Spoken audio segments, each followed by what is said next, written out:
Hello everybody and welcome to the Event Industry News podcast. This podcast is kindly sponsored by N200 GES, our smart event solution partner. For more information on N200 and its smart event solutions, visit n200.com. So a very good afternoon, a good morning or a good evening wherever you're tuning in to today's podcast from, and to those people who have connected to the live stream of the podcast via eventindustrynews.com. Tonight's live stream allows you to interact in real time with our guests, giving you the power to put questions directly to them. And don't forget to tweet us as well at Event News Blog. You can also stay up to date with all of the latest content from eventindustrynews.com by downloading the new Event Industry News app, available for all the major mobile devices.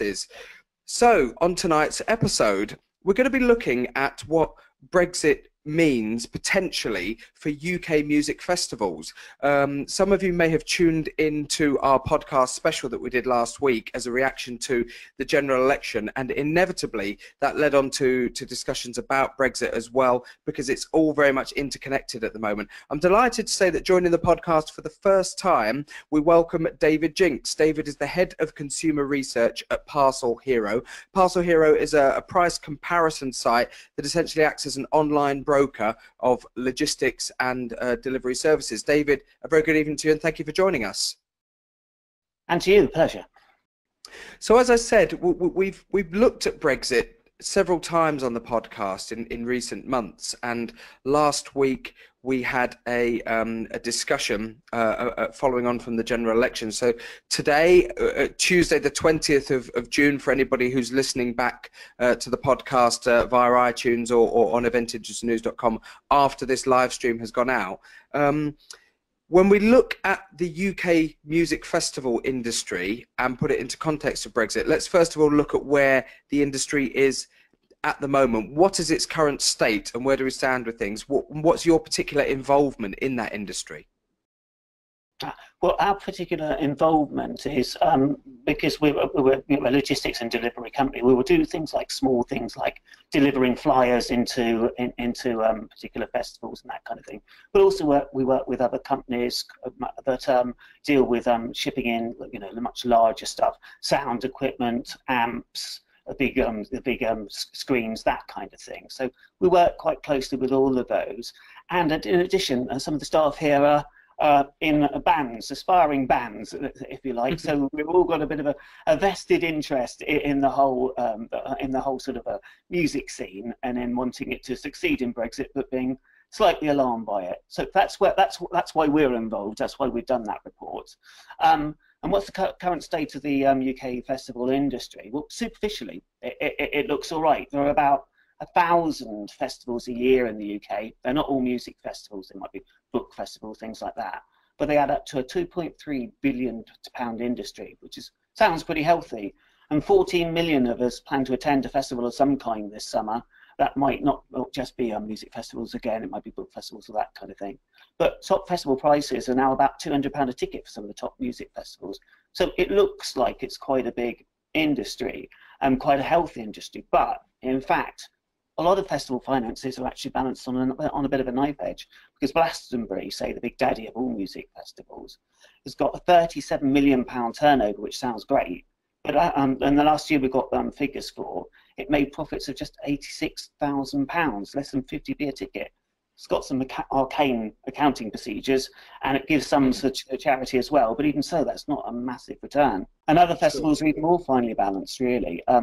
There's particularly the soggy summer of 2012, 57 music festivals were cancelled. So it's a delicately balanced industry at the moment.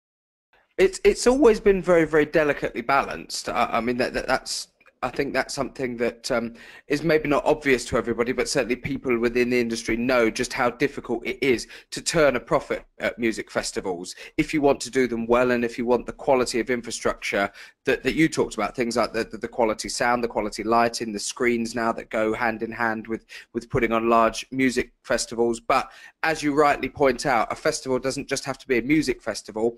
Arts festivals, food festivals, book festivals, they all require a certain level of infrastructure, and no doubt stuff moving from A to B in order to facilitate them. I suppose what I'd like to ask first of all is, when it comes to Brexit, Do EU festival goers really make much of a difference to UK festival finances? Surely most of the audiences that are travelling to UK festivals are going to be coming from the UK anyway, and thus Brexit won't really have a major impact on us. Right. But the answer to that's quite surprising. About 767,000 European Union music tourists came to the UK in 2015. They spent £38 million on tickets and an average of £1,000 they spent. And overall, music tourism is absolutely huge. If you take the visitors to the West End shows and to clubs and things like that all together, that's a spending of 3.1 billion to the UK economy. It's absolutely huge. And there's been a 39% increase in overseas tourists attending UK music events. So it's absolutely massive. And there is, it's really could be that amount of people represents the difference between success or failure for some big music events. It could be that much on a knife edge. But surely, if we're to believe some elements of the media and politicians, everybody's got a different argument on this. But if you're to believe some people, they're going to say that the pound will drop in value. So actually, we're going to see we could potentially see an increase in EU visitors into the music festival scene if it becomes cheaper for them to do so. So surely the bigger question will be UK festival goers going over to continental music festivals. Surely that's potentially the bigger question mark. Yes, but in actual fact, when you look at it, I see that, yes, superficially right now, the pound is low, and that means that it's great. It's really cheap for EU festival goers to come over here, listen to their favourite bands. But that's a product right now. We're in this sort of a phony war period, if you like. That won't necessarily be the case. That it's just it won't be so easy to get over here post a hard Brexit. And also, say if they're like following their favourite bands from their country and like following them over here to the UK. Well, I mean, there's a lot of we'll go into it in a bit later on, but there's a lot of extra cost that will be involved in touring the UK from the EU. Significant sums to do with buying carnets to import all your sound and lighting equipment and things like that. There's going to be some significant costs which will reduce the number of EU bands visiting, which in turn will mean that the people who follow those bands won't be visiting either. Why would they need to bring their own stuff in? Because in the UK we've got a fabulous portfolio of event suppliers, sound, lights, screens, anything you want. We often lead the way in delivering that level of infrastructure. So why would they need to bring significant amounts in? If it's going to cost them money, why not just source it from a UK supplier when you come here? A lot of bands do like to take their own kit, their own, particularly if they've got their own lighting setups, their own screen things and things like that. A lot of bands, they just feel happier doing that. And indeed, it's already can be a problem. For instance, there was a case not too long ago where Oasis went to play in Norway. Now, Norway is in Europe, sure, but it's not in the EU. So what they weren't anticipating was that some of their kit, particularly the big screens, got stuck at customs because they didn't have all the required paperwork. And they actually, the event for the Norway part of their tour didn't go ahead in the end. They had to cancel it because so much of their kit was stuck. So it is the case already that a lot of bands are moving their own bit of equipment around and about. But if you do hit problems at EU customs, it's already a problem for those ones that are outside the EU. Whilst I agree with you that that's an issue, when you go into Norway, as has been pointed out in previous editions of the podcast, you need to go through. But that particular example is surely mismanagement on the band's part and the management of the actual touring process, as opposed to it being a major negative of the visa requirements and the check-in requirements at customs. Yes, well, there's other things as well. Let's say at the moment, one of the problems is the bands that the revenue is falling off from like physical music sales, CDs sales and things like that have got just gone off a cliff basically, and so they're looking for other ways to raise money. And one of the traditional ways to raise money was through selling merchandise, but that will be hit significantly because there'll be tariffs on things which. We don't pay tariffs between the EU and the UK at the moment because we're all one big happy family. But if, let's say, they're selling T-shirts for their band, there'll be a 12% tariff on T-shirts costing between the EU and the UK. plus 20% VAT that you'll pay, at customs as well. So there'll be some nasty charges for some of those things which bands kind of rely on at the moment in order to, in order to make money to pay for their visits. How do we know that there's going to be 12%? Because all we hear every day at the moment in the media is the negotiations themselves only took place yesterday, and they've made quite clear already, the EU, that trade negotiations will be on the back burner for quite some time. So who's actually giving out these facts and figures in terms of 12% tax on things like merchandise? Okay, that's what you would call a hard Brexit scenario. There are soft Brexits in which case we don't exit the customs union or the single market at all, right. In which case we wouldn't be paying any of those kind of duties or taxes. It would all be great. But on the other hand, the government might find that difficult to swallow because they probably have to accept freedom of movement and immigration to quite a considerable degree, which is maybe not what they originally went into Brexit for. But that is possible, and that's on the cards. A soft Brexit is more likely after the general election than it was before. But there are other people in the government, and there are other reasons for wanting a harder Brexit, where we can, which is what they initially said they wanted to do, whereby we leave the single union and the customs union, and in which case, if you applied, say, World Trade Organization rules, that's what I was quoting just there, where when you reach the EU borders from outside the EU, there's a 12% tariff on T-shirts, say, as just one typical example of merchandise. So that would be the kind of thing that would be imposed, given a hard Brexit. Now, just playing devil's advocate for a moment, surely that's all that happens anyway when touring bands from the USA come over. There are major recording artists from the USA who come over and tour Europe regularly, who seem to turn a profit on their tours. They have to go through all of this when they bring their equipment in and their touring production in from the USA. So if they can manage it, surely there must be processes in place and tour managers who are very used to dealing with this situation anyway. Well, that's the case. If you're Adele, it's nothing to go to America, say. But British bands going to America at the moment, it costs them an arm and a leg. And in fact, that's what a lot of, say that, the money that they get for performances, some of that money that that is accrued for performing rights stuff, actually goes towards smaller bands to pay for their costs to get to America, because it costs a fortune. And indeed, we saw some quite alarming events happen South by Southwest this year, where 7 bands got as far as getting into the US and getting to customs in the US, and then getting sent home without playing a note. And there's a band called Soviet, Italian band, and they were locked up in jail for the night and then sent home without playing a single note. And that's because the US officials thought they were trying to get out the fact that they were being paid. In fact, they weren't going to be paid, but they were suspicious of it, so they got sent back. So it's very difficult, in fact, very expensive for smaller bands. So say a band where your bass player is also your manager and your tour guy. So it's very much more expensive, very difficult to get to the US from that, for them. And the same would apply to the US, to the EU, going into the EU post a tough Brexit. That were those kind of costs would start up there. So as you point out, when you are the Rolling Stones, for example, who have a dedicated cash float to cover the cost of carnets and custom bonds for their touring operation, that usually I think runs in the region of about $3 million that they have keeping floating around.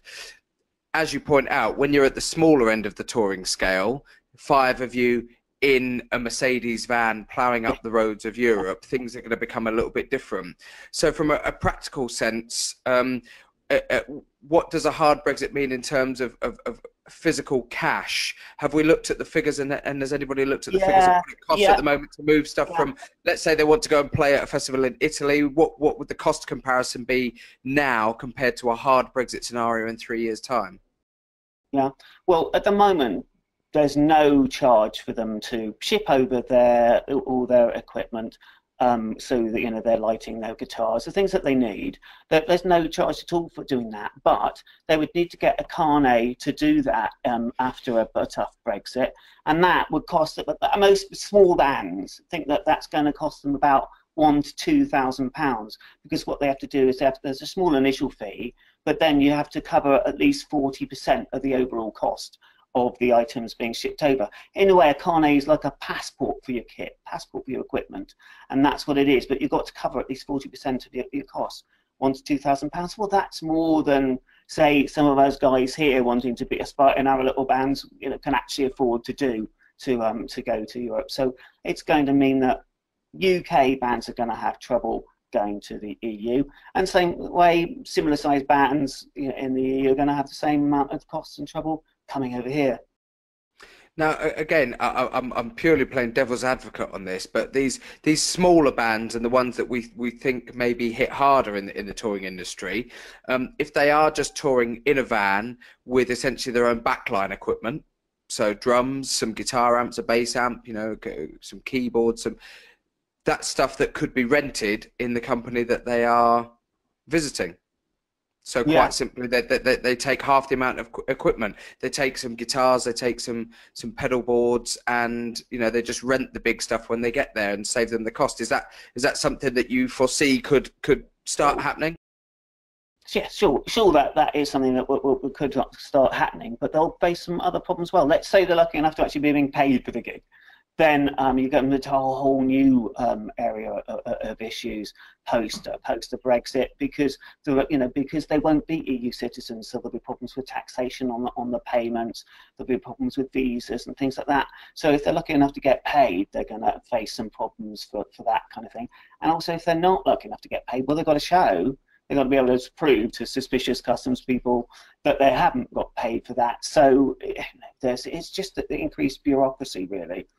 But yeah, I mean, certainly hiring some of the kit themselves wouldn't do them any harm. As a company that looks at the cost of moving things from A to B, you'll surely be familiar, I'm guessing, with fuel costs and related road costs.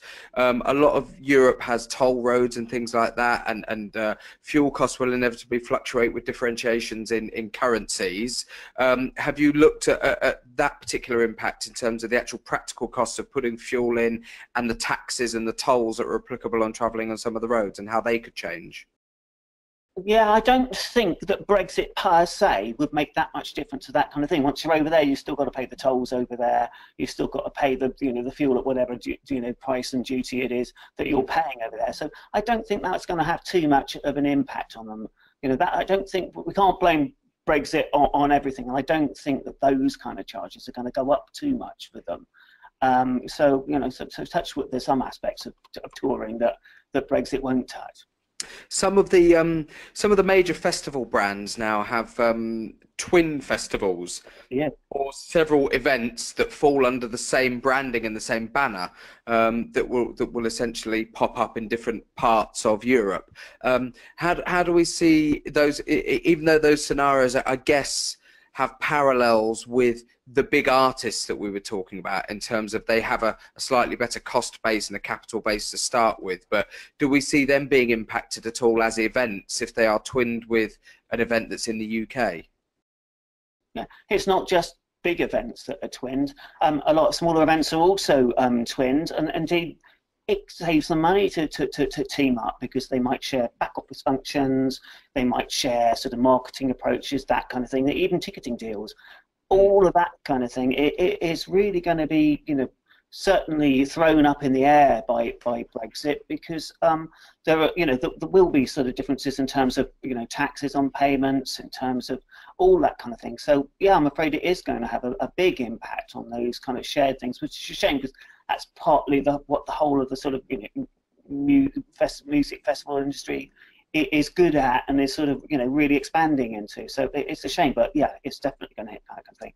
And also software. The UK is a real leader in software development, and that I'm sure that's the UK software is being used on festival software throughout the EU and the rest of the world. Well, there could be new charges on software and all sorts of services come a tough Brexit.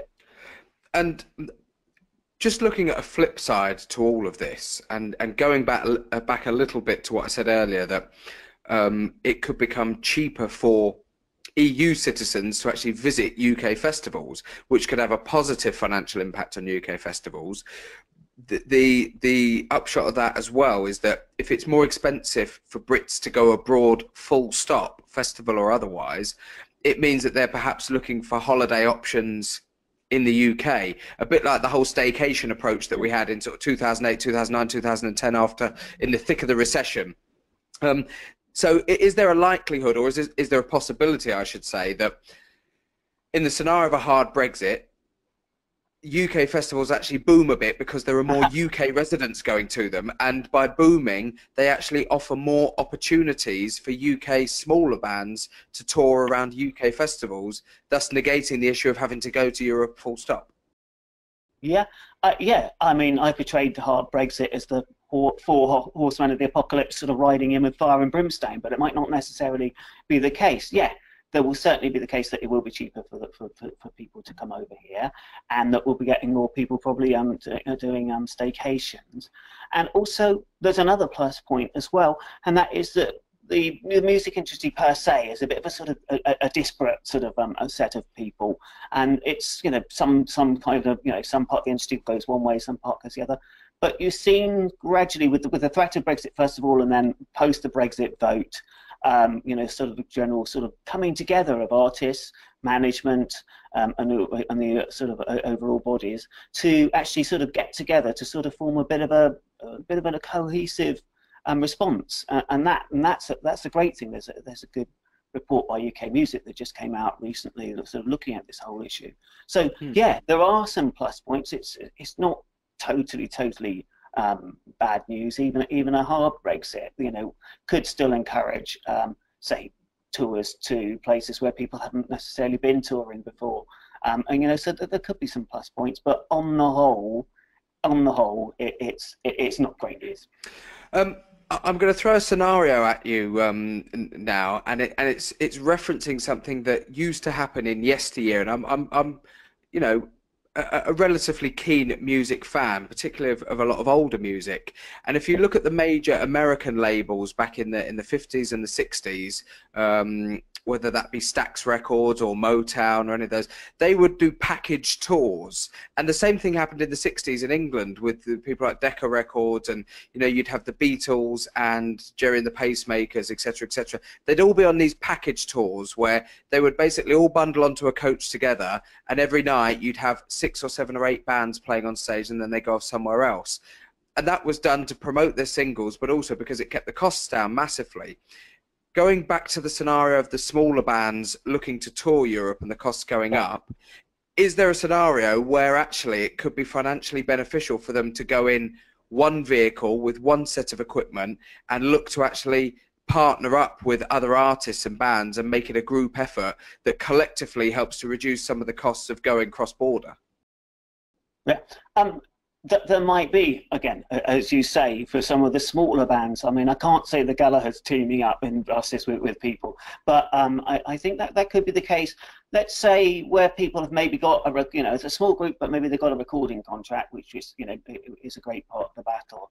Indeed, in those cases, obviously a recording label will look after your merchandise and things like that, so they're taking some of the pressure off them anyway, like that. But yeah, that would be great, wouldn't it? I mean, I think we'd all like to see some kind of events like that going on, and indeed that kind of pulls into recently music sort of been used and sort of say what we had in Manchester recently with all sorts of artists pulling together for that big event. There is a sort of brotherhood of musicians when things need to get done like that, and I can see smaller groups actually banding together and going on the road a bit like that. That sounds fun, but I really don't see it with bigger groups at all. I can't see that happening, but maybe when they're small and setting out. Have you been able to have much conversation thus far with other companies who work within the industry, with artists, with production companies, with tour managers, anybody associated with this? And if so, what's the feeling that you're getting from them? Is everybody sharing a similar viewpoint at the moment, or is it very congested in terms of the differences of opinion? Well, I think it partly depends on the size of the size of the group, or the, you know, or the, you know, the stature of the artist that we're talking to. We've talked to quite a few people down in Brighton recently at the big festival in Brighton, which is mainly for newcomers to the industry, and they were quite, uniformly quite concerned about what the potential of the people coming in over from the EU were quite concerned indeed about the impact of Brexit, and indeed the people, the UK artists, hoping to go over, to the EU, were also quite pessimistic. Yeah, so that side of the music industry, it is quite pessimistic. But I mean, you'll have seen UK Music issued a report recently, which has got some good things to say about where the industry is going, even with the threat that it faces. So, it's not uniform doom and gloom, no, but it's certainly a sort of wary waiting.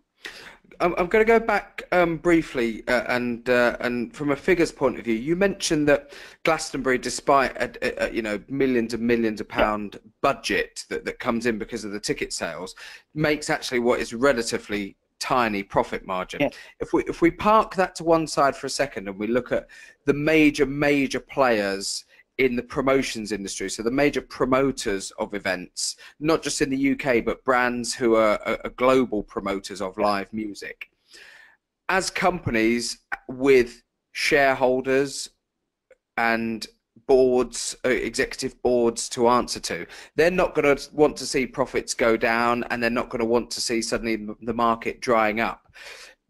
Do you envisage that they could actually tap into some of what they must be making quite considerably profit-wise at the moment in a way to stimulate the market? So actually, willing to accept smaller profit margins in order to maintain artists out there on the road by way of making sure that their brands are kept in front of people? I don't know. It's a tough, it's a tough industry at the moment altogether, isn't it? I mean, margins for even the biggest promoters and the biggest labels are really sort of more considerably lower than they were. So it's a tighter industry altogether. But on the other hand, yeah, I mean, they will have to have a plan B if there is a tough Brexit.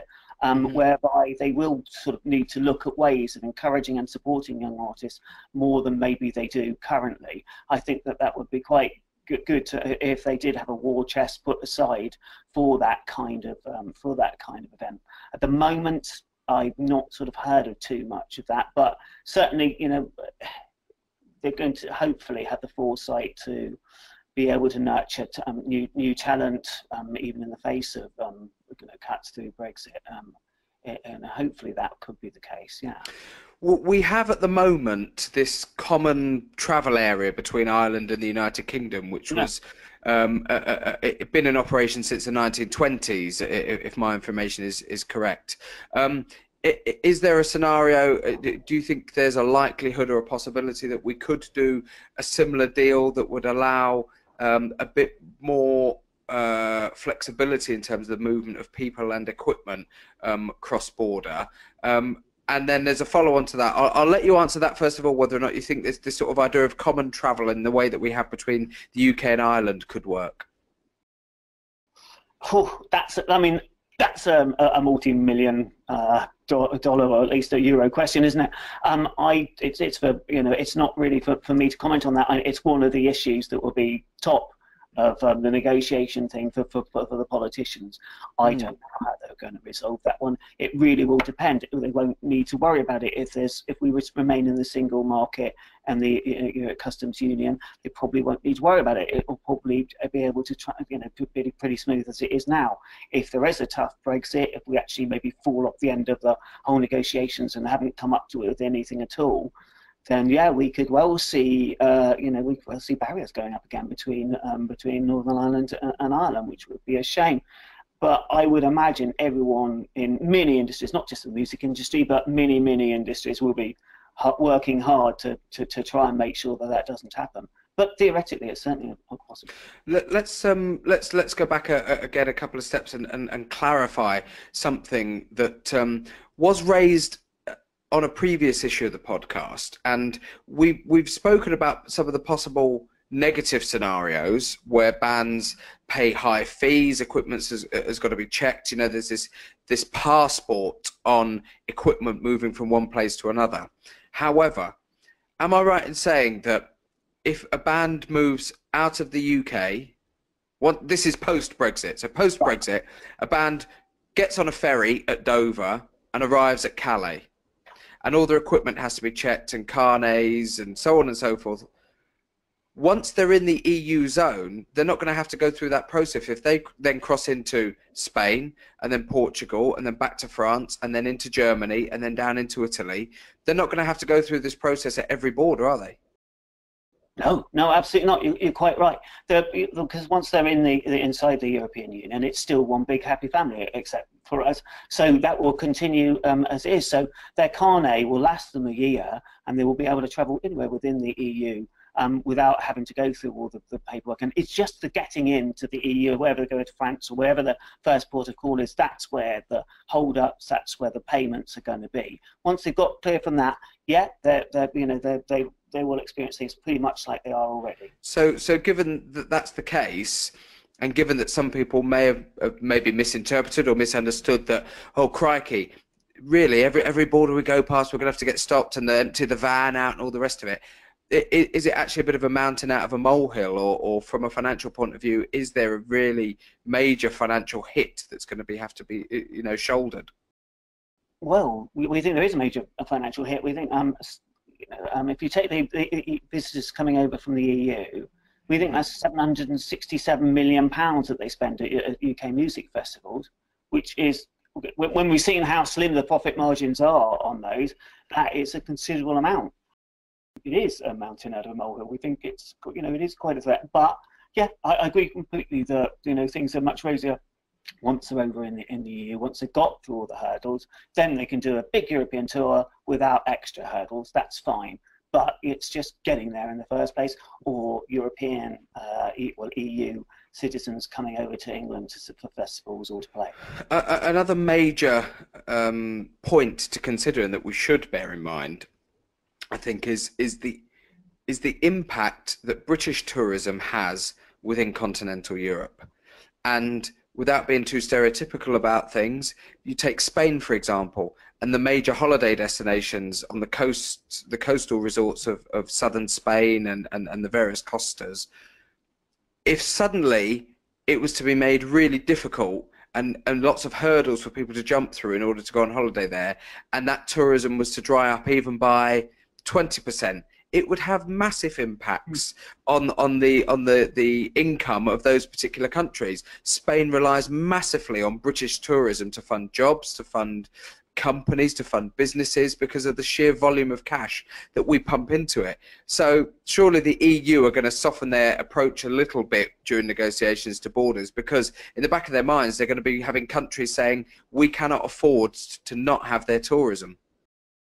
Yeah, you're quite right, and it extends beyond music tourism. Let's say the percentage of German cars we buy, I think we're the biggest market for them. So it's a huge deal all round, and one that the EU, everyone's presumably at this early stage posturing and setting out the toughest positions they can. But hopefully there will be a more realistic position adopted by everyone as time goes on. And then there are many vested reasons why EU wouldn't want to have too tough a Brexit, and why in the end everyone wants some kind of cooperation. I'm hoping, I have my fingers crossed when I say that. If not, we are looking at the tough Brexit situation. But if not, then this could all be smoothed out quite considerably, and hopefully we won't be looking at this tough Brexit scenario that I've been painting here. But at the moment, there's everything still to play for. How much of your business as a broker and as an online price comparison of logistics and getting things from A to B and beyond, how much of your business is actually conducted in and around the live events industry, and how much is conducted servicing other industries, and are they all impacted equally? As I say, we work sort of with another company that is the one that sort of specialises in the bigger music industry stuff and all the sort of moving and shipments of that kind of stuff. So they've got the main bulk of it. We also, we're in the Parcel Hero brand, we're the people that deliver sort of the smaller stuff really. So we're delivering flyers, leaflets, bits of stuff that people have forgotten, that kind of thing we're going into. And that's quite a busy part of our market, but it's not at all a major part of the market. But the companies that we work with have got them, it's quite a lion's share for some of them. And so, yeah, so that's why we're sort of particularly interested in it. And just as to get your opinion, really, reports widely reported yesterday that the UK has agreed to negotiate the divorce settlement, if you will, the financial side of the separation, before they sit down to negotiate trade. So we could potentially be slapped with a bill to get out of the EU before we actually know what we're going to be able to do trade-wise. Is that a mistake that they've caved in some respects, or have they got to do it really to be seen to getting the ball rolling on this? I don't think we're in the world's strongest negotiating position, are we really? So I think that really, we probably sort of had to swallow that. It's just to be hoped that when it comes to the actual sort of nitty-gritty of getting down to trade agreements, that we look that we are in a slightly stronger position, really, in terms of the fact that they need us as well as we need them. So hopefully, that we have got a stronger position there. But yeah, I think we just had to swallow that one, really. I think we could all see that coming. I'd be curious to know, and I suppose this is the point where I start putting a bit of a shout out. David works specifically in logistics and A to B, and actually sourcing that that logistical operational side of things. I'd be curious to hear, and event industry news as a whole would be curious to hear what people who working in the live events industry and the live music and the touring industries make of this at the moment, and any differing opinions to David, because I'm sure, David, you'd be the first to agree that everybody will have a slightly different opinion on this, and maybe a wildly different opinion on it, and we'd love to hear from them. Have you considered any solutions of your own? I mean, some of the insights that you've given us as to what could happen, I think have certainly painted a potential picture, but have you explored maybe what your solution would be if you had an ideal solution to all of this? No, I think that really what we're hoping for is that the voices for a softer Brexit are the ones that eventually prevail. I think that that's more likely after the election. It's going to need the agreement of Parliament, whatever the deal is that they come up with at the end. So I think after the election, it looks like it's a Parliament that's more in favour of sort of a softer Brexit per se. So hopefully we won't be faced with the really tough scenario of no agreement, which, they're saying no agreement is better than a bad agreement. I think that's, from our point of view as a company that ships things over to the EU and back again, and that's what we do as a main part of our business. We don't necessarily agree with that, although we can see why people voted for Brexit, of course, and all that kind of thing. But I think that we would very much hope that a softer Brexit is what we eventually get.